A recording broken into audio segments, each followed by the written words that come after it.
Bonsoir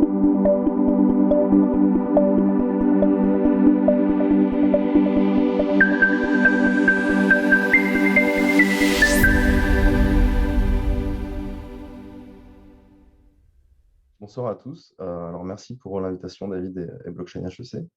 Alors, moi, je vais directement attaquer avec le partage d'un PowerPoint que j'ai préparé. Alors, vous allez me dire si le partage est bon. Hop, est-ce que c'est bon pour vous? Oui. Ouais, ok, super. Alors, je suis Yassine Aliad, j'ai fondé Blockchain Contract, qui est donc un cabinet de recrutement dédié au métier de la blockchain. Mon passif, c'est 10 ans d'expérience dans le recrutement de profils industriels. Donc, c'était des profils dédiés au bureau d'études. Donc, c'était dessinateur, ingénieur études, ingénieur calcul pour de l'aéronautique, de l'automobile. Donc, j'ai travaillé dans ce secteur pendant 10 ans et j'ai décidé, donc, comme beaucoup, après avoir connu le Bitcoin d'un point de vue financier, j'ai creusé un petit peu, et notamment sur la technologie blockchain. Et j'ai décidé donc de créer Blockchain Contract. Donc, en janvier 2021, donc ça fait un an.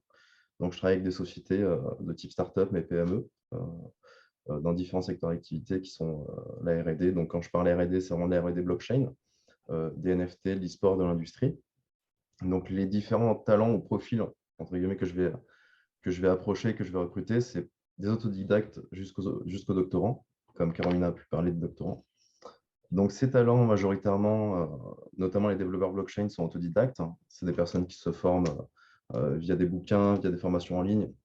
Tout ça se trouve sur Reddit, par exemple. Vous allez sur Reddit, vous tapez formation blockchain, en anglais, bien sûr, vous trouverez des ressources.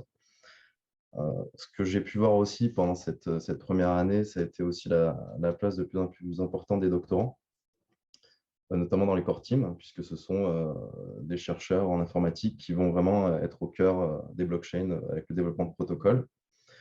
Et bien sûr aussi les fonctions support qui sont majoritaires, qui deviennent majoritaires, puisque toutes ces entreprises qui se sont créées ont d'abord commencé à recruter beaucoup de développeurs sur de la blockchain, mais ont oublié les fonctions support. Donc, c'est-à-dire notamment des fonctions managériales pour encadrer tous ces développeurs. Il y a aussi les fonctions de sales, de compta, de RH et de marketing qui permettent justement de mettre en avant tous ces nouveaux projets. Alors, j'ai voulu aujourd'hui parler avec vous d'un problème que nous avons en France sur le recrutement dans la blockchain, qui est la pénurie des talents. Alors, il y a plusieurs raisons à cela, notamment la concurrence des entreprises asiatiques et américaines. Pourquoi?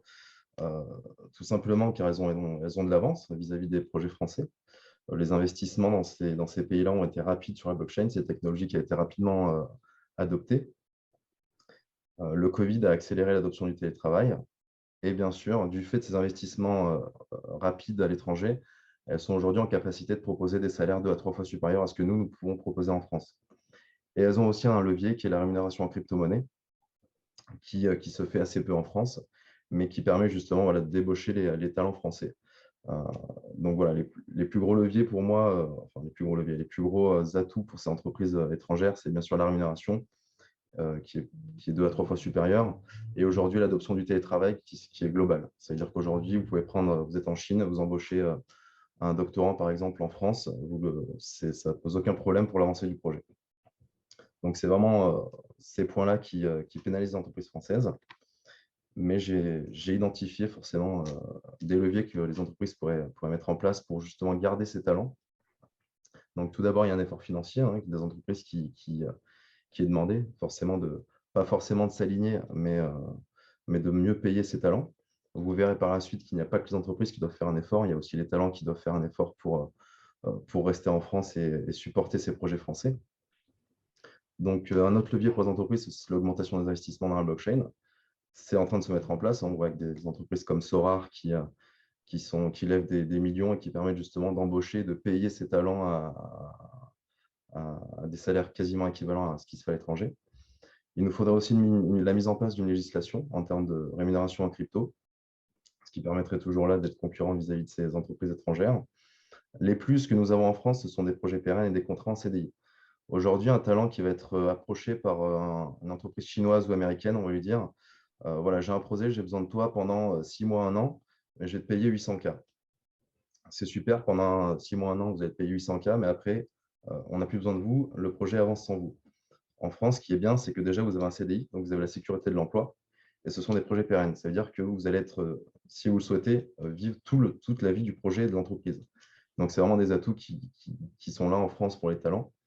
Et je demande en dernier point, bien sûr, à ces talents de croire et de s'investir dans les projets français, puisque ce qu'ils n'ont pas aujourd'hui en rémunération, ces projets français vont leur apporter plus tard dans le temps. Si aujourd'hui vous êtes payé 100K alors qu'il y a une entreprise chinoise qui vous paye 300, travaillez sur le projet français. Vous avez aujourd'hui 100K, vous ne savez pas dans 2 ans ce que votre entreprise va vous payer.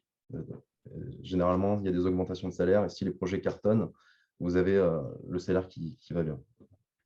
Donc voilà ce que je voulais vous présenter, notamment aussi les perspectives du recrutement. Donc on voit que les entreprises se détournent de plus en plus d'Ethereum. Solidity ne suffit plus en fait aujourd'hui pour les développeurs, puisque les frais de transaction sur Solidity ne sont pas rentables pour les entreprises, pour leurs entreprises, mais aussi pour leurs clients. Donc aujourd'hui, si vous êtes développeur et que vous souhaitez être développeur sur de la blockchain, Solidity, vous pouvez en faire, mais vous trouverez de moins en moins d'opportunités dans le secteur. Forcément, 2022, encore une explosion des projets en NFT. Ce qui serait nécessaire aussi, c'est un développement des formations, notamment avec un passage en entreprise, parce qu'aujourd'hui, c'est assez compliqué d'avoir des développeurs blockchain qui sont seulement formés dans une école, mais qui n'ont pas d'expérience concrète en entreprise.